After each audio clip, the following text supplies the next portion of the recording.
To matters at hand. This evening, we're calling the evening China Watch. And we're returning to a subject that NLC has looked at, I think, twice before. Many of you may well have attended the series we mounted in 2018 that was called The China Dream, looked at many different facets of modern China, political, social realities, the concept of civil rights, the place of the individual in China. And going back further, in 2011, we presented a series called The DNA of Modern China. And that series looked back even further at the forces that have shaped China historically. It's a subject I think we keep coming back to because China is so big, literally, and it packs a huge wallop in the world today in terms of trade, in terms of military, big questions around human rights in China. And of course, more recently, China has become the target of blame when it comes to the coronavirus. I'm hoping we will get to some of those subjects. We will in the course of this evening. 50 years ago, as that slideshow at the beginning said, since Canada recognized mainland China, as it was called then, diplomatically, we were among the first to do so. And we were kind of ahead of the game at that point, seen as in a preferred position. Now, things are very different with the arrest and possible extradition of Meng Wanzhou, and then what are seen as the retaliatory arrests of Michael Stavor and Michael Kovrig. There are big questions about what Canada should do. Do we interfere in questions of rule of law in order to free the prisoners or not? Our format this evening, let me just make that clear. Professor Wong will talk for 15 minutes or thereabouts. We will move to an interview format. And about 8:10, 8:15, we will go to questions from you. So once again, use the Q&A button and type the questions in, and then I'll take your questions and ask Professor Wong those questions.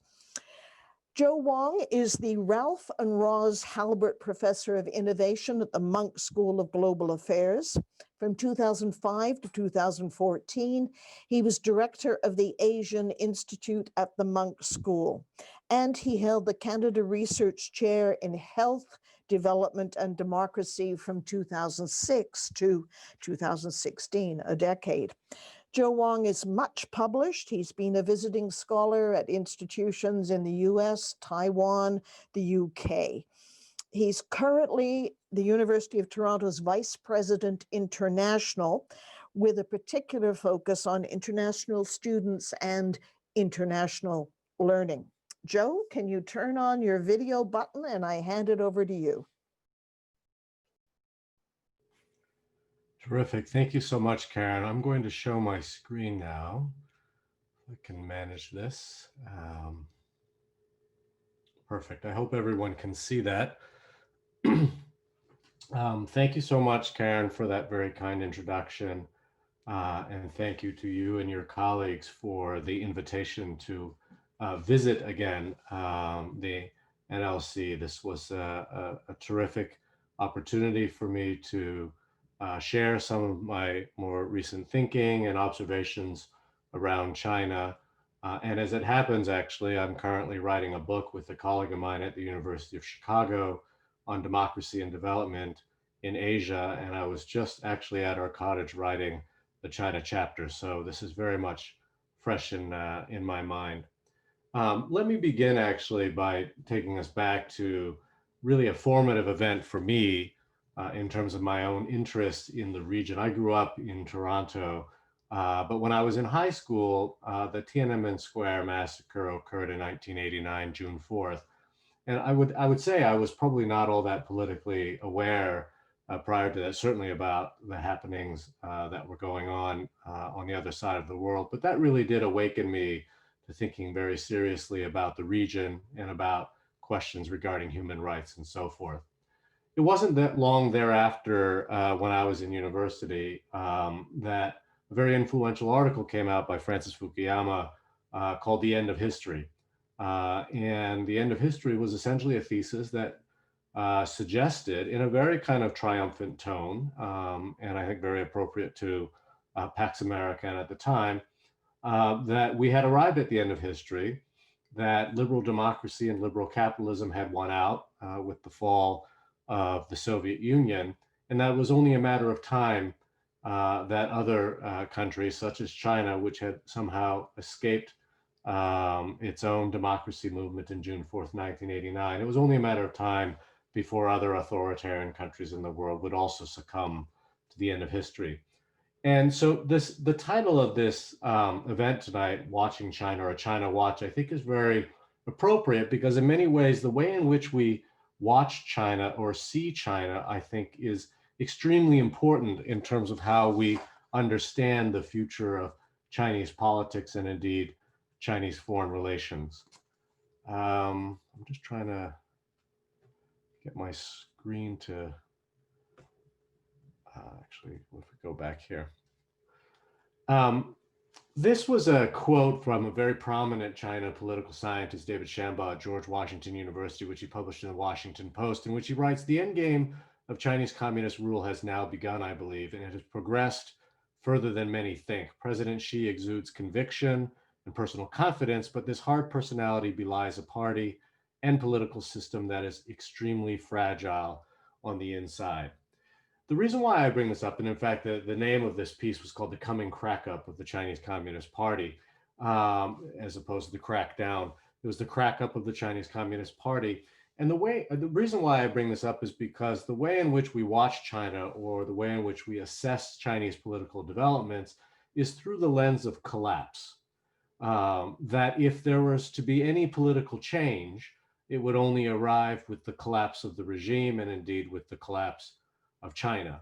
And in many ways, this actually accords with conventional wisdom in political science theory about the prospects of democratization. You see a legitimacy gap, you see a coming crisis, there is a conflict within the ruling party between the hardliners and reformers, and eventually we see the entire system imploding and the ruling party collapsing. And that is the prominent way in which we see China. Yet, as we see here, and this is from, again, another American political scientist who's writing in 2018, he writes, "Ever since the domino collapse of communist regimes in the Soviet bloc, the world has been waiting for China to follow suit.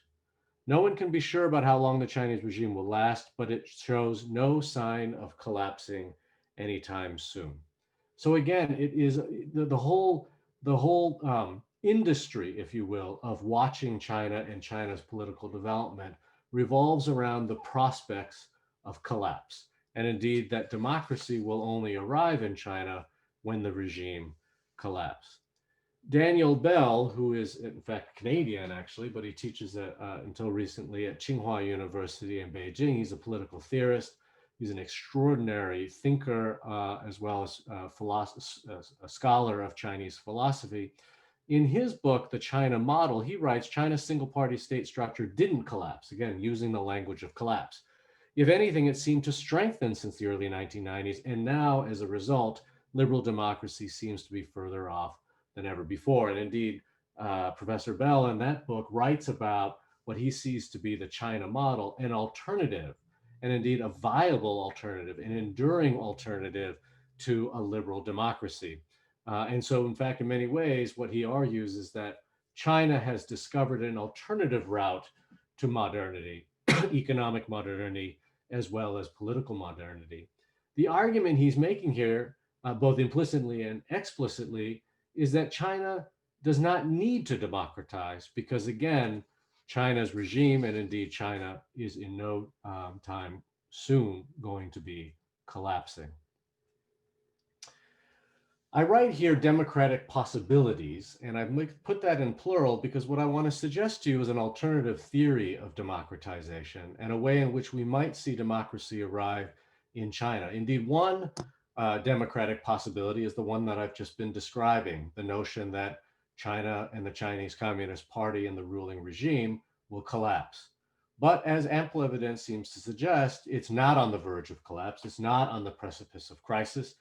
And indeed, the Chinese economy continues to grow. The ruling party continues to be extremely popular, even if it is draconian, oftentimes in its measures, but there is no sign of a coming collapse. What my colleague Dan Slater and I argue is, in fact, an alternative way of thinking about democratization, what we call democracy through strength. And the argument we make here is that, in fact, an authoritarian regime may choose to democratize not when it's weak, but rather when it's in a position of strength, when it has accumulated many sources of political and economic and social strength over time.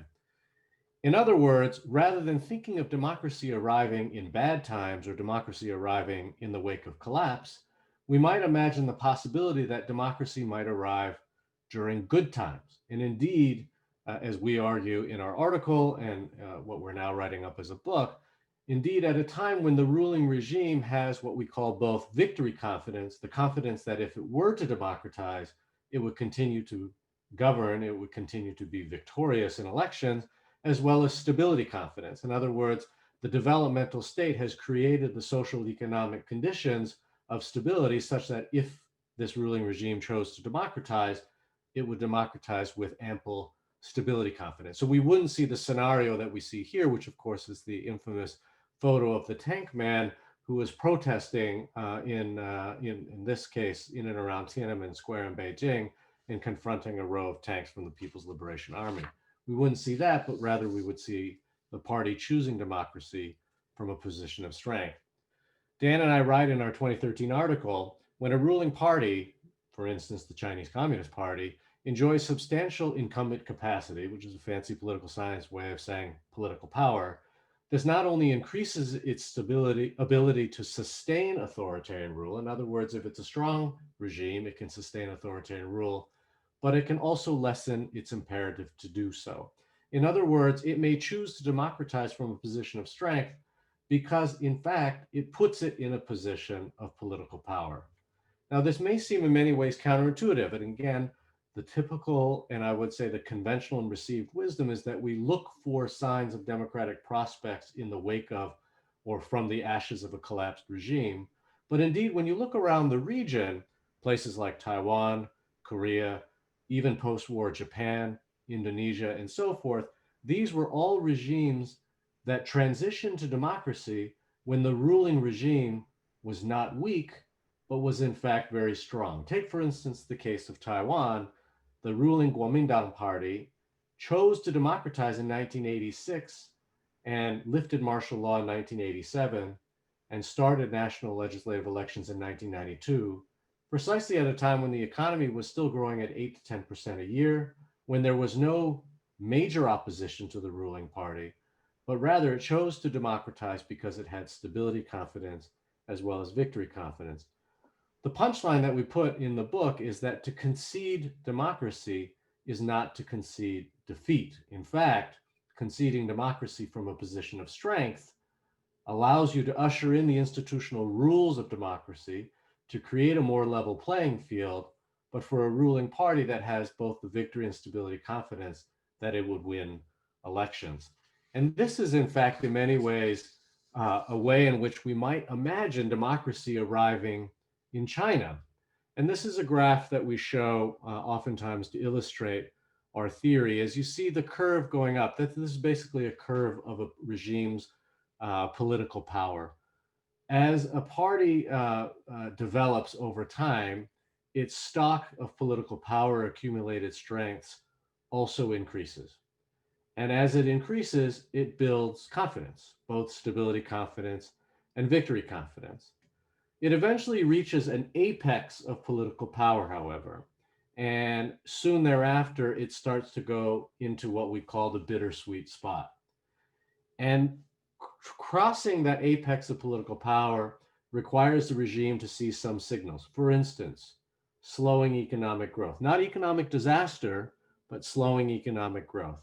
Maybe the rise of some protest movements, the rise of some contentious politics, maybe geopolitical pressure.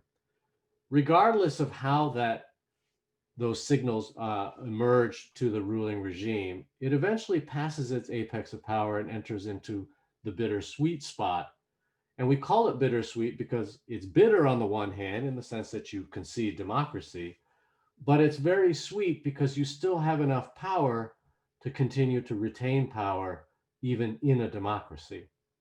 In other words, if I were to, and I have, as I've given talks around this theory in China, if I were to ask, is there any viable political force that could possibly unseat the Chinese Communist Party if it were to hold elections tomorrow? The answer would be, I would think, would be no. In other words, the Chinese Communist Party could easily concede democratic reform, create the institutions of free and fair elections, and it's highly improbable, if not impossible, at least in the near term, that it wouldn't continue to retain power. And the underlying assumption here is that all ruling parties, their primary preference is to retain power. So I've given this talk many times in China before. In fact, a version of this article was translated into Chinese and then circulated to the party school, which is the training ground for Chinese Communist Party cadres, as a unique take on the prospects of democratization. And you might ask, how is it possible that I, as a Western scholar, am able to publish something about democratization in China? And in fact, the very likely prospects or ideal prospects for democracy in China, it's precisely because I'm not, or our theory is not predicated on the collapse of the regime, which of course the regime is allergic to, but rather it's predicated on the strength of the regime and the accumulated strengths that the regime has been able to stockpile over the last 30 years of China's miraculous social, economic, and political development. Yet I want to also suggest, and indeed this is how we end our chapter, that even though China and the Chinese Communist Party is an ideal candidate for our theory of democracy through strength, it remains highly improbable. There is theory, and then there is reality. There is what we might theoretically expect. Indeed, as I would like to think about it, there is theory that we would ideally like to see, but then there is reality. And I think, on balance, notwithstanding, I hope, the elegance of this theory, democracy in China remains highly improbable. In one level, it's because I think of the ideological limits of the Chinese Communist Party. There is no liberal democratic heritage in any of the founding of the People's Republic of China, which is unlike, for instance, authoritarian regimes in Taiwan, Korea, Japan, Indonesia, and so forth. The regime to date has been very effective at deflecting blame, or blame avoidance, we call in political science. So even though there has been the rise of social protests, there are literally thousands of social protests per day in China, but the party has been remarkably effective in deflecting that blame, and indeed deflecting it oftentimes to local levels, or to corruption, which this regime has, under Xi Jinping, been very effective, if not iron fisted, in its ability to stamp out. The Chinese regime has also legislated a series of governance reforms. This is not the same party as it was under Mao Zedong or even Deng Xiaoping. This is a party that has created more consultative bodies. This is a party that has a legislature, even though it is, by any measure, a rubber stamp legislature, but nonetheless one in which the government and the regime purportedly is able to hear the voices of people, even in the absence of democratic elections. And lastly, I think it remains highly improbable because Xi Jinping himself does not have a single democratic fiber in his body, nor does he have strategic vision, in my view, to even think of a democracy through strength scenario. Let me just finish then by asking this question: can we wish for a democratic China, as I do, without wishing the regime's collapse? And how does this shape our attitude and our policies towards China? I think it goes without saying that we would want to see a democracy in China.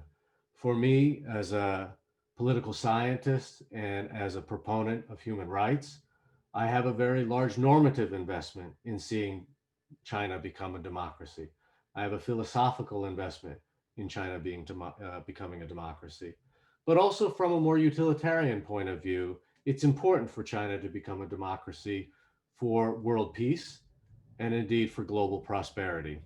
The question, though, is how can we do this? How can we wish this without wishing the regime's collapse? Because the regime's collapse does not seem to be in the offings anytime in the near future. And so, just a couple of thoughts to finish. One way in which we might see this is to continue to engage China, to not ostracize China, but to also make very clear what our red lines are. And indeed, as an officer of the University of Toronto, we continue to partner with Chinese institutions. We continue to partner with Chinese industries, but we have very clear red lines in terms of the values, the principles, the rules, the regulations, and the stipulations in all of our dealings with Chinese entities. So it's about engaging, but making very clear where our limits are. I think it's also about demonstrating through our diplomacy and through our community engagement and so forth, demonstrating to China that democracy does not necessarily mean the end of the Chinese Communist Party.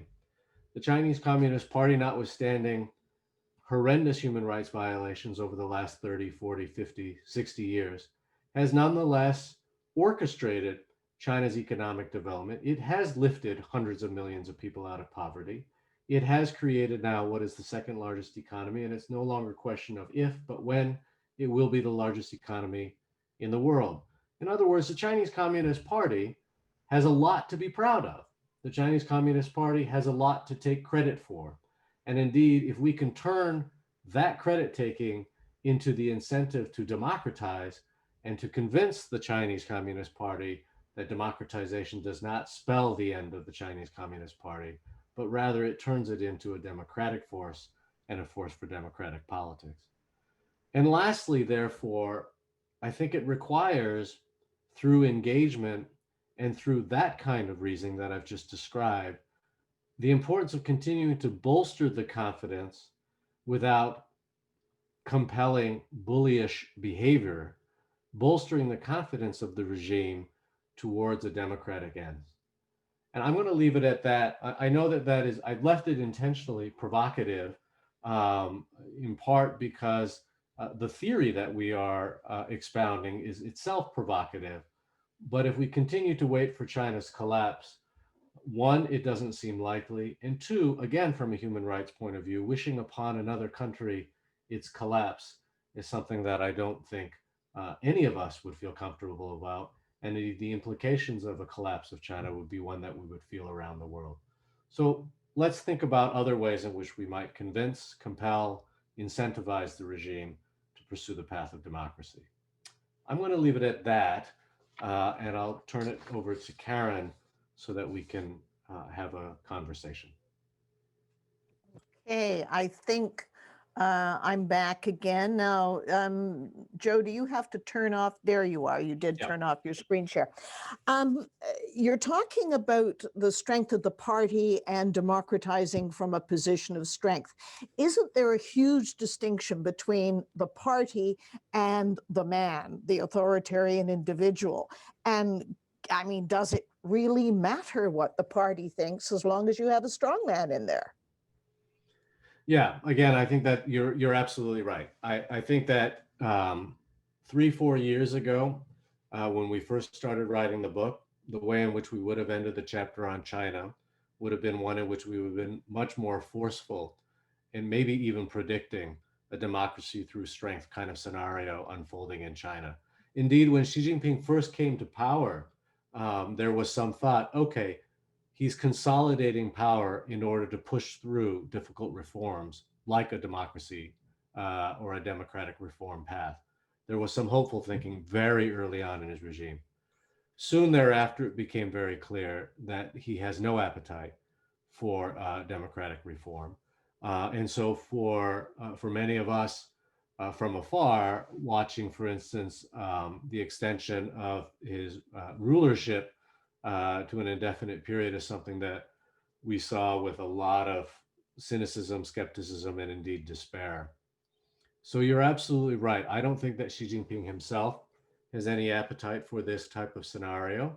That being said, there are many in the party who do see the value of this, right?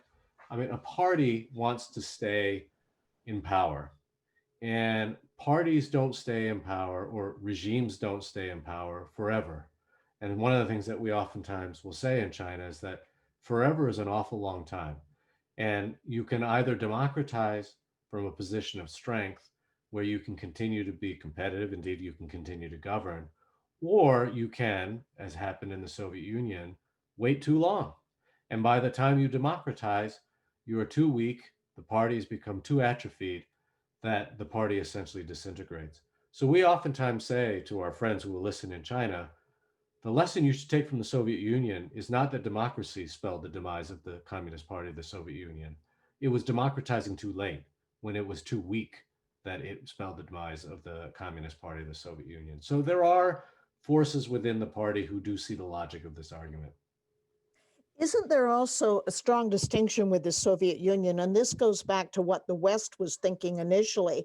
The thinking here was, and I mean, even Milton Friedman talked about this, was that as the economy strengthens, Right. it's the liberalization of the economy that will lead to democratic forces. And of course, that didn't happen in the Soviet Union. China Right. was looking at one point at 14% growth in GDP. Mm-hmm. Not now, but was that naive thinking that there was this sort of economic imperative? Yeah, there absolutely was, and we see this. Daniel Bell's book, the 2015 book on the China model, is a very provocative book because what he essentially argues is that China has figured out a way to continue to grow its economy. It's continued to satisfy a thickening and broadening middle class, which is typically the champion of democracy and other late democratizing societies, and it's figured out how to manage these political transformations in ways that are short of democratization. So there is in fact a lot of reason to believe that as an economy continues to grow and as a middle class continues to grow, that China and its regime has figured out how to contain that democratic impulse. That being said, there are large swaths of social protest in China. There is a huge amount of environmental protest. And this is something that I think really was alarming for the regime about 4 or 5 years ago. And indeed, when you look at other democratizing societies, it was oftentimes actually environmental movements that then allied with other social movements that eventually toppled governments. So this is something that is of concern with China. It's not as though it's a completely placated society. But for the time being, I think you're absolutely right. They have figured out this elixir and this institutional elixir, if you will, to maintain an authoritarian developmental state. So might you end up getting more pushback if the economy declines and that rate of growth is not sustained? Well, that's the big fear in China, right? So there was a huge propaganda campaign about 3 years ago when its growth rate went from about 8 to 9% to 6%. And it was the notion of the new normal. This was very much a part of the discourse in Chinese media, was that they were now in a new normal, and that 6% growth was the new normal, and that it was in fact reflective of the state of China's economic development.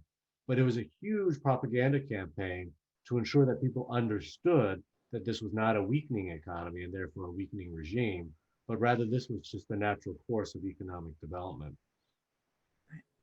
All right, I want to get to the question of Canada-China relations, Mhm. but I do want to say first, please send your questions in, and can you please send in short questions? Because when they're like a paragraph long, I can't read them. So send me in a short question. Thank you. All right, Canada-China relations. Mhm. We've seen the arrest and the possible extradition of Meng Wanzhou. How did that come about? Can you remind us of the circumstances and the involvement of the United States in that? Well, yes, the United States, I think, was in many ways central to this, and one narrative is that U.S. pressure compelled the Canadians to arrest Meng Wanzhou and continue with the legal proceedings as they have. And this is something I don't think it's a far-fetched theory to see Canada as having been, as one of the cartoons that was scrolling through earlier on, was in many ways political sitting duck here or a political pawn in this rivalry between China and the U.S. Indeed, when I was in China that summer and chatting with friends, it was really pretty amazing. These are friends of mine who are generally pretty open-minded, friends of Canada, certainly don't harbor the same kind of competitive ill will, if you will, against that they do with the United States. They were furious at Canada. I was actually surprised. They were furious. I remember even some of them asking me, like, you're a professor, at the largest university in Canada. Can't you say something to the prime minister? Or, and I said, look, that's not how things work in Canada. Just because you're at a prominent university doesn't mean that you have a direct line to the state. Um, but they were absolutely furious. And the way in which they could really actually even begin to comprehend was to really frame it as great power politics and a great power rivalry between China and the US, and Canada essentially being stuck in the middle. And the way in which I did it, just to buy Canada and myself, frankly, some reprieve while I was there, was to say, well, you know what it's like to deal with President Trump. Here's someone who's very erratic. Here's someone who's very self-serving, pretty nutty when it comes to foreign policy. Well, just imagine he's our neighbor to the south. Our economy is in many ways overly dependent on this one particular economy, and as a result, we were pinched. And I think a lot of folks in China actually began to understand that. That hasn't at all assuaged the Chinese view. It hasn't stopped the fanning of the flames, but that's an origin story that I think most folks in China will believe. But that argument won't cut it anymore now that Joe Biden has been elected. So now what do you say? Yeah, it'll be interesting to see. I mean, I think Joe Biden has a lot of things on his plate right now. Hmm. President-elect Biden has a lot of things on his plate. But definitely, I would imagine, and our folks in the Canadian policy establishment would know much better than me, but I would imagine that we will be one of the first foreign governments or having our representatives in close dialogue with him. And this is something that presumably will rise to the agenda in addition to trade issues and so forth. So it'll be interesting to see how President-elect Biden, or by then President Biden, will react. But again, I just can't see this as being terribly high on his list of priorities. No. How do we, I mean, because we in Canada have now seen trade sanctions, terrible sanctions regarding canola, which is important, even though we don't think about canola every day. But how do we dig ourselves out of this hole? We're in a very weakened position. We are in an extremely weakened position, and across all sectors. I mean, the education sector, of which I'm a part, is also very vulnerable, and we are terribly exposed to any dependence on a single country, but terribly exposed on being dependent on China, for instance, for our students and so forth. So it's a terribly we're in a terribly weakened position. Um, in terms of our ability to negotiate our way out of these sorts of trade deals, I think it's going to require some continued engagement with China, just as we are doing at the university. There's really, it would seem, given that China is quite willing and certainly has the capacity to be punitive and is quite willing to punish Canada, that antagonizing China unnecessarily is not going to help us get out of this position. But placating China is not going to help us either. So I think it's a very fine line that we have to continue to walk. It's one that our political and our diplomatic artists will have to finesse for us. And then there's the other very sensitive question. What happens with Meng Wanzhou? Do we look to intervention? Does that undermine the force of the rule of law?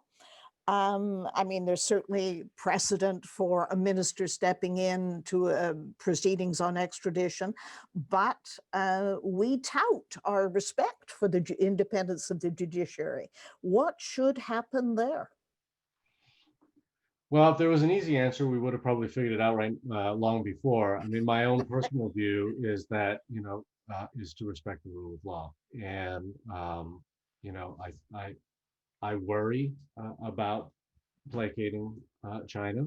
and I worry about the implications of compromising. But that being said, the two Michaels, um, and Mhm. and I know one of them. It's an impossible position to work our way out of. I mean, I think that you're screwed if you do, you're screwed if you don't type thing. Forgive my language, but it really is just an impossible situation that we're in right now. I do hope, though, and as I say, as an officer of the University of Toronto, for instance, there are red lines. There are things that we will not do, and there are things that we will not compromise on to protect the integrity of the institution, our values, our rights, and so forth. And so, I hope that we proceed in that way, but I hope that there's also a glimmer of hope that we can find some way to compromise to end the situation. It's interesting. I think that in chatting with folks who are dealing with Canada-China relations all the time, uh, I'm sometimes a little forlorn, maybe even shocked, when I hear the way in which this whole episode is described as being a speed bump in our relation.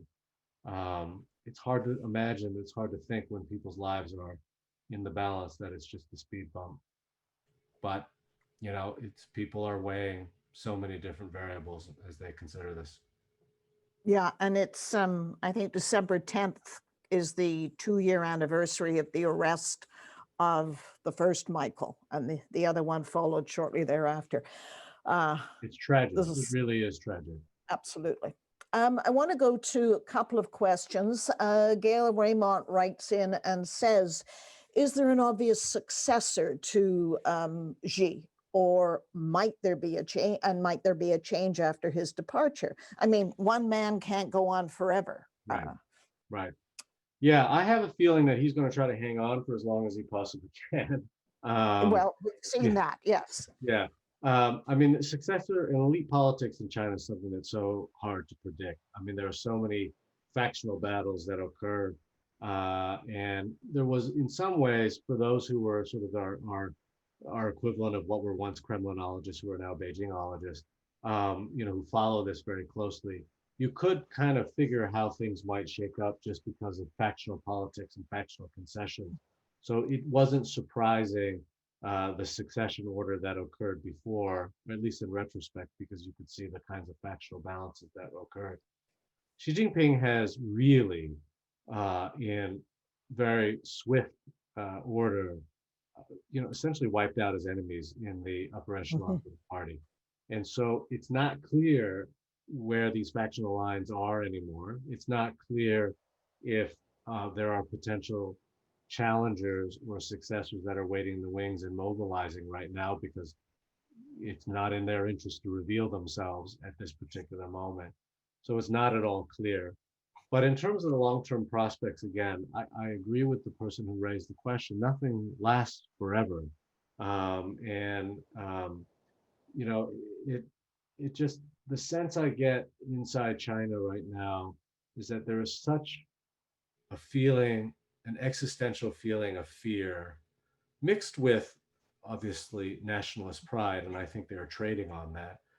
But there is nonetheless this real deep existentialist fear that I just have to think on a human level can't be contained forever.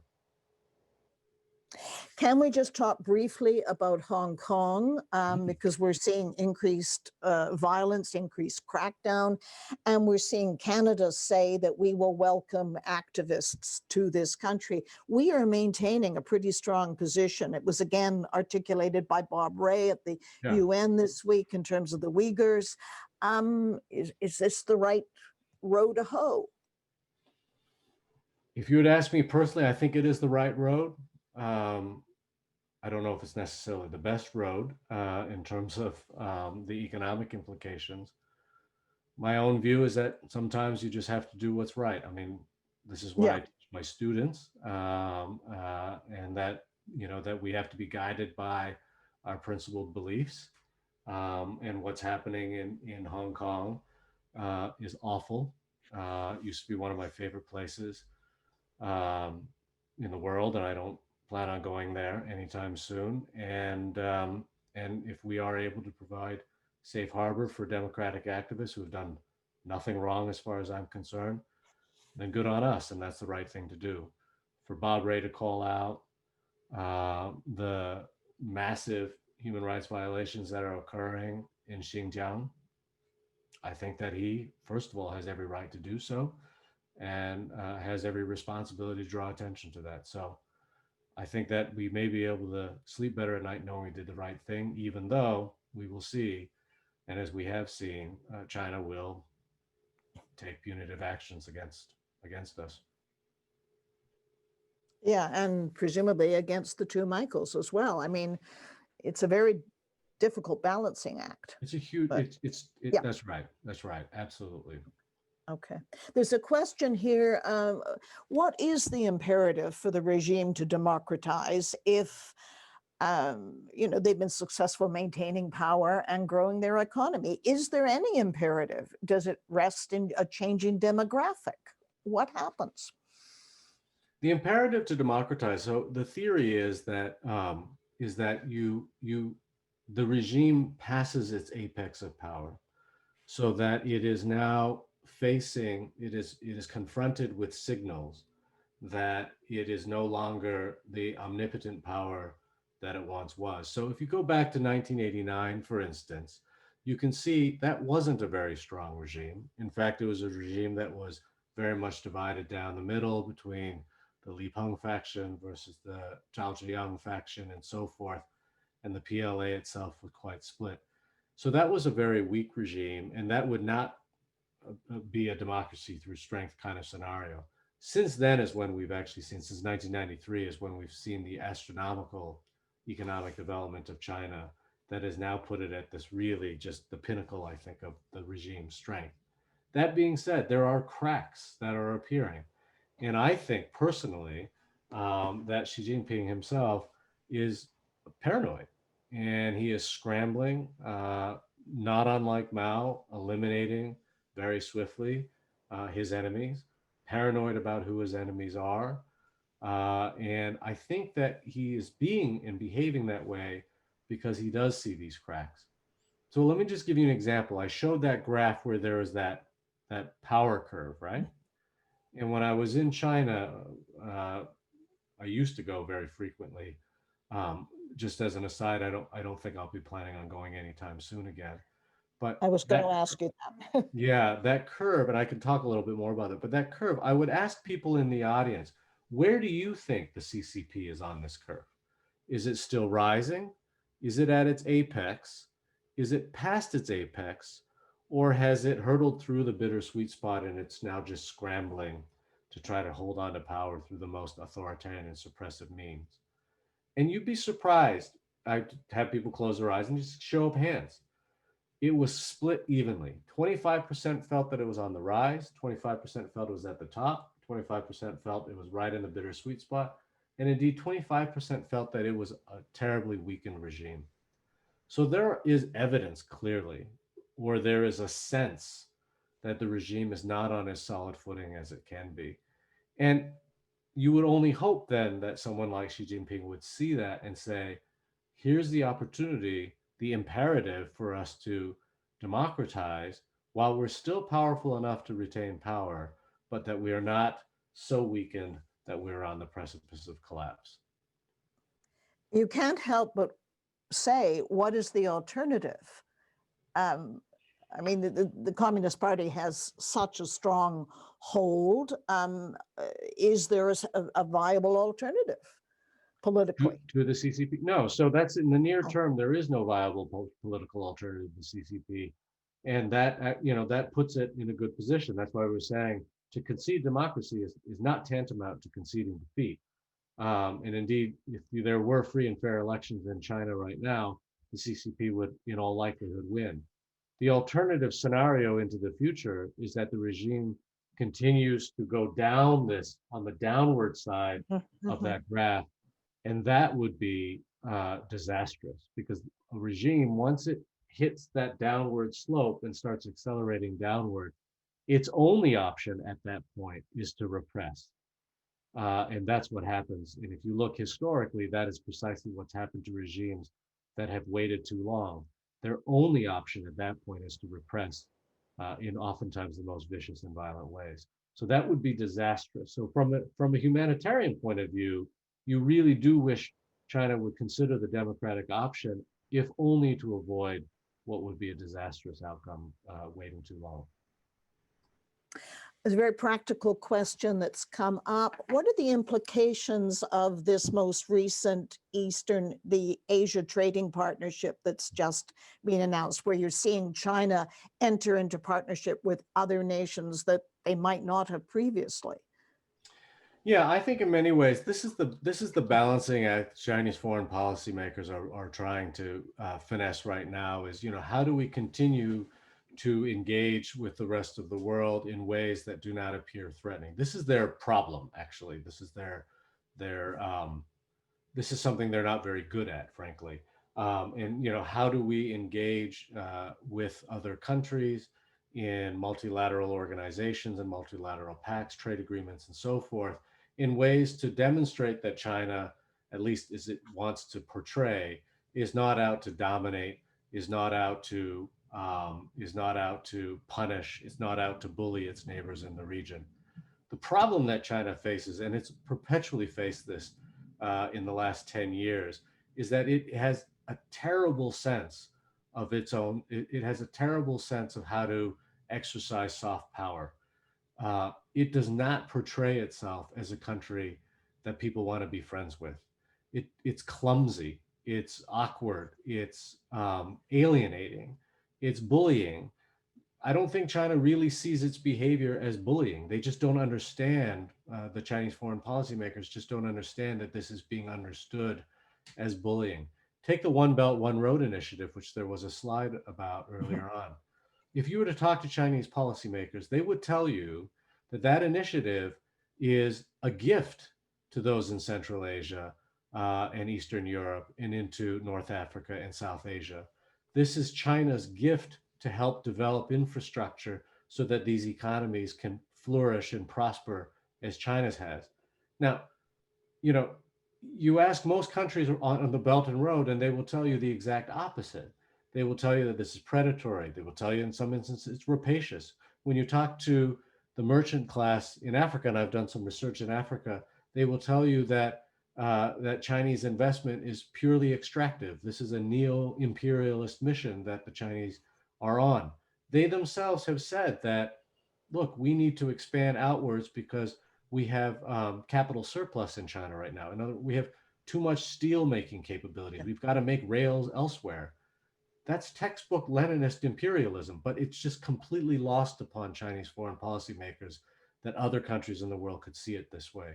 So as China continues, to take seats and important leadership roles in the UN system, to continue to take important leadership roles in efforts on climate change and so forth, it tends to bungle them and it tends to alienate more than anything else. So I view these things as always real sincere efforts on the part of the Chinese government to extend an olive branch, but they tend to be so clumsy and awkward with it that it lends itself to the complete opposite effect. So the next thing we're going to see is the importing of many PR agents into China to teach China how to rebrand They, itself. Yeah. it's incredibly how self unaware, if that's the term, or Yeah. Yeah. self unaware they are about how their projection of power is to the rest of the international system.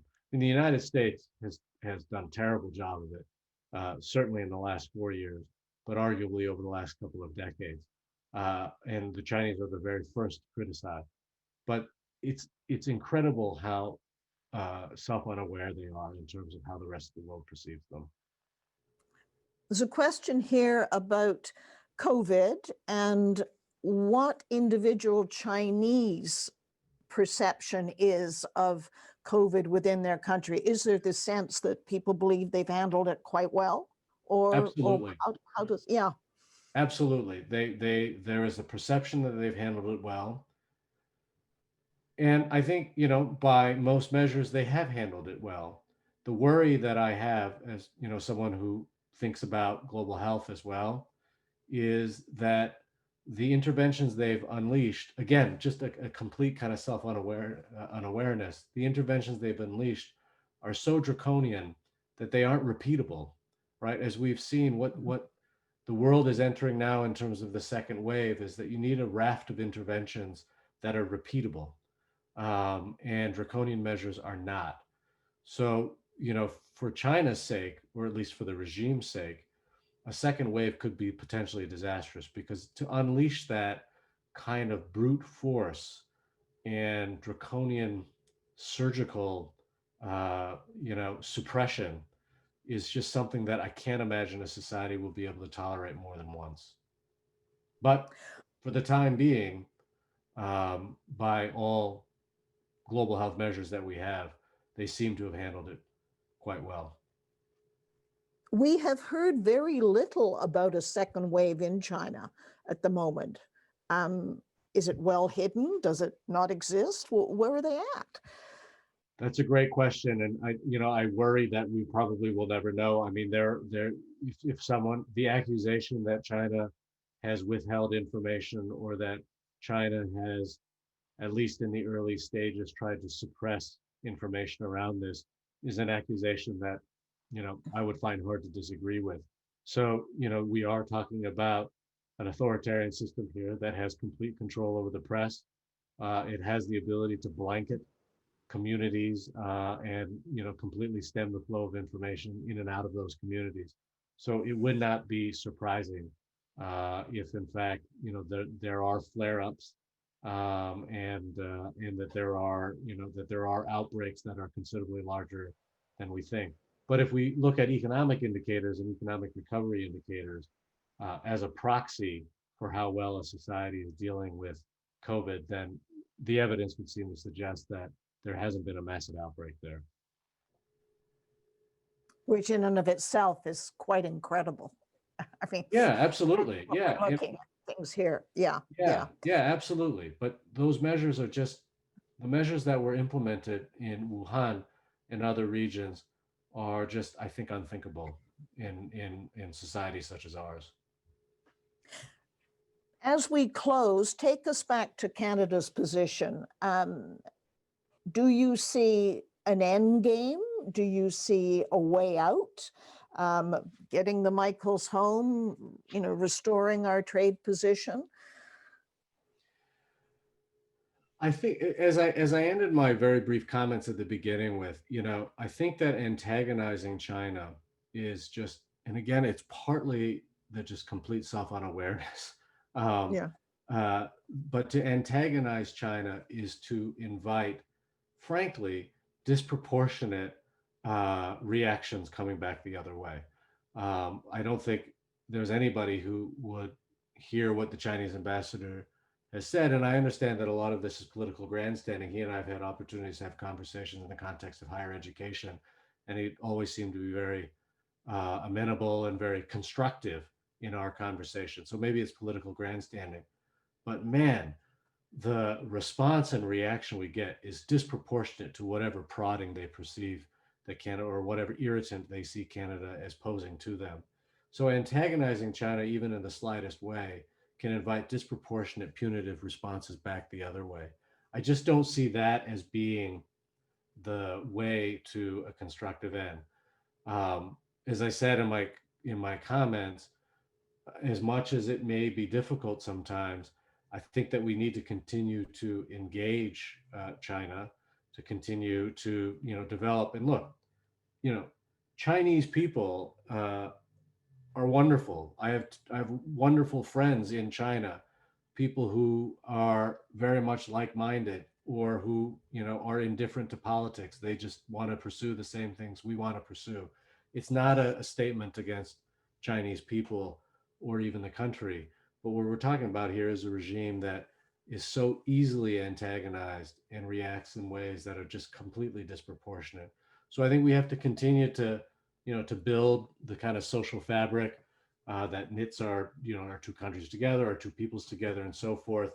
As a university, we continue to welcome Chinese students, who are terrific. We continue to welcome research partnerships with our partners at some of the leading universities in China, which again, in the pursuit of science and the pursuit of knowledge, they're terrific. So, these are ways in which we can continue to be engaged. And hopefully that engagement will lend itself to the kind of goodwill on both sides that will result in more positive outcomes. The fact of the matter is, and this is something I watch very closely, public opinion in China about Canada is not particularly strong and particularly positive, but public opinion in Canada about China is not particularly positive either. And when you're antagonists, and you're antagonists with a huge, powerful country that doesn't seem to understand what proportionate responses would be, it's best not to poke that bear too much. And on that rather gloomy note, I know, isn't it I'm afraid, terrible? yeah, what can you do? Eh? I'm so sorry. I really am. I really, really am. And if I might just say, on a personal level, like I don't think I can go back to China for a while, and that makes I me was really going to sad. ask you if you're going to go back. Not yet, not for a I while. used to, I used to teach a course at Fudan University in Shanghai. I have wonderful friends there, wonderful, wonderful friends there, former students of mine who are, studying there, teachers there, professors there, and so forth. It pains me to be worried about whether or not I would be welcome there at this time. And indeed, they've indicated to me, for the sake of our friendship, just cool Stay off home. now. Yeah. And Yeah. so, I mean, so I've ended up with a gloomy picture for Canada-China relations, but on a very personal level, I've also ended off on a very sad note for myself. Thank you. Thank you very much. No Very problem. lovely to have you with us again. And I hope we have occasion to do this a third time. Yeah, Thank you, absolutely. Thank Joe. you so much. Take care. Yeah, you too. Take care. Bye-bye now. Bye-bye.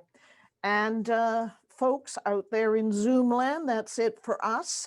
Remember, please, the Margaret Macmillan event coming up November 29th. Tickets can be purchased through Horizons of Friendship or Connect NLC. $20. It's a fundraiser for social justice work in Central America.